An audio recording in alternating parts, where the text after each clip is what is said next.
For nearly 2 centuries, one name has defined luxury like no other. Hermès, the French fashion house, whose Birkin bags sell for more than the price of a house, whose silk scarves adorn the necks of royalty, whose waiting lists stretch for years. But behind the orange boxes and equestrian logo lies a darker tale of animal cruelty, manufactured scarcity, and ruthless family control. This is the story of how a saddle maker built a $220 billion empire by convincing the world that exclusivity is the ultimate luxury, and how that empire maintains its mystique through practices many find disturbing. The Hermès story begins not with glamour, but with utility. In 1837, Thierry Hermès, a German immigrant to France, opened a harness workshop in Paris serving European noblemen. His exquisite craftsmanship earned the loyalty of clients like Napoleon III.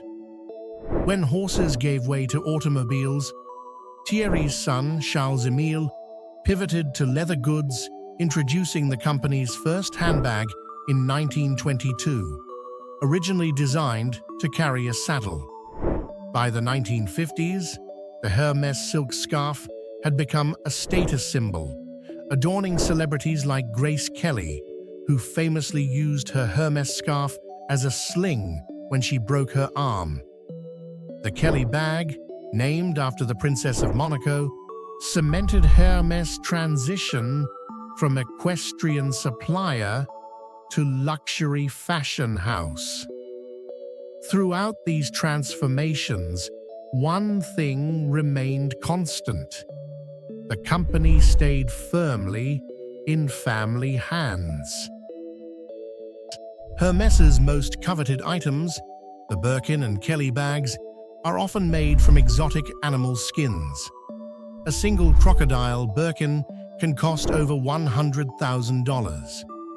But in 2015, a PETA investigation revealed the brutal reality behind these luxury items. Undercover footage from crocodile farms in Texas and Zimbabwe showed animals being cut open while still conscious and taking up to 40 minutes to die.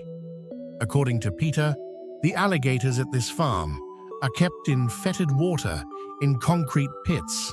They're packed so closely together that they climb on top of each other. When confronted with this evidence, Hermès initially defended its suppliers, claiming they met the highest standards. Only after intense public pressure did the company promise reforms. Yet investigations in 2016 and 2018 found similar conditions continuing at Hermès supplier farms in Vietnam and Australia. Unlike most luxury brands, Hermès remains controlled by the founding family, now in its 6th generation with over 1,300 descendants of Thierry Hermès. This family control was threatened in 2010 when Bernard Arnault, chairman of rival luxury conglomerate LVMH, began secretly accumulating Hermès shares. By the time the family discovered this attack, Arnault had amassed a 17% stake. The Hermès family responded by creating a complex holding structure that locked up 50% of shares, making a hostile takeover impossible. Arnault was eventually forced to distribute his Hermès shares to LVMH shareholders. The family described Arnault's tactics as the biggest fraud in French stock market history. Today, family members hold 73% of Hermès shares and occupy key management positions, ensuring the company remains a family fiefdom despite being publicly traded. The Birkin bag, Named after actress Jane Birkin following a chance airplane encounter with then-CEO Jean-Louis Dumas in 1984, has become the ultimate status symbol. But its legendary waiting lists, sometimes stretching for years, are no accident. Hermès deliberately limits production, claiming craftsmanship constraints while maximizing both desire and prices. A standard Birkin starts at $10,000, but regularly resells for multiples of that price. Investment firm Bag Hunter calculated that Birkins have outperformed both the S&P 500 and gold over the past 35 years, appreciating over 500%. This manufactured scarcity extends to Hermès's retail strategy. Unlike other luxury brands with hundreds of stores, Hermès maintains fewer than 300 boutiques worldwide.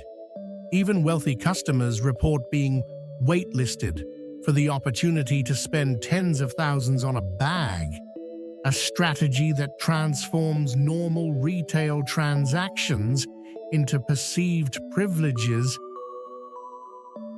Hermès marketing emphasizes its made-in-France heritage and artisanal craftsmanship. The company claims each Birkin takes one artisan 18 to 25 hours to create. But investigations have revealed a more complex reality. While Hermès maintains workshops in France, it has quietly expanded production to China, Switzerland, and Italy. According to industry insiders, components are often manufactured in China, then shipped to France for final assembly, allowing the coveted "Made in France" label while reducing costs. In 2011, the company admitted to operating a secret workshop in China, producing shoes and other items. When French newspaper Le Monde reported on these practices, Hermès downplayed their significance. Meanwhile, the company's profit margins exceed 40%, among the highest in the luxury industry, suggesting its pricing reflects brand power more than production costs. The luxury industry has consolidated dramatically, with conglomerates like LVMH and Kering acquiring independent brands. Hermès remains one of the few major holdouts, fiercely defending its independence. This stance has made it both admired and vulnerable. In 2023, as other luxury brands reported declining sales amid economic uncertainty in China, Hermès posted an 11% sales increase. This resilience stems partly from its ultra-wealthy clientele, who remain insulated from economic downturns, but it also reflects Hermès's strategic positioning at the very top of the luxury pyramid. By maintaining extreme exclusivity while competitors expanded their reach, Hermès preserved its mystique. This strategy has made it the most profitable major luxury brand per square foot of retail space. As one industry analyst noted, Hermès doesn't follow trends. It doesn't need to. Its customers aren't buying fashion. They're buying the ultimate status symbol. In 2022, a story emerged that seemed too outlandish to be true.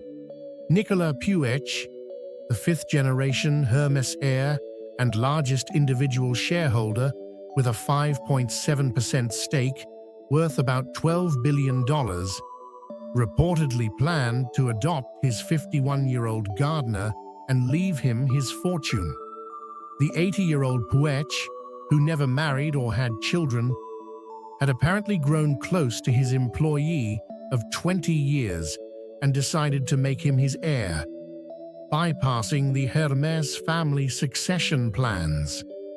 This unprecedented move sent shockwaves through the family and raised questions about the future of Hermès' carefully maintained family control. Swiss authorities investigated whether the adoption was legitimate under Swiss law, where Puig resides. Meanwhile, the identity of the gardener remained largely unknown, creating a modern Cinderella story where a groundskeeper stood to inherit one of the world's great fortunes. From a humble harness workshop to a $220 billion luxury empire, Hermès has mastered the art of exclusivity. Its orange boxes contain not just products, but carefully crafted myths about heritage, craftsmanship, and scarcity. Behind the elegant facade, however, lies a business built on contradictions, promoting tradition while hiding production in China, celebrating craftsmanship while profiting from animal suffering, presenting itself as a family business while trading on public markets.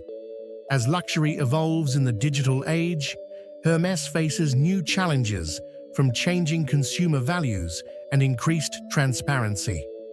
The question remains, can a brand built on exclusivity and secrecy survive in an era that increasingly demands authenticity and ethical practices?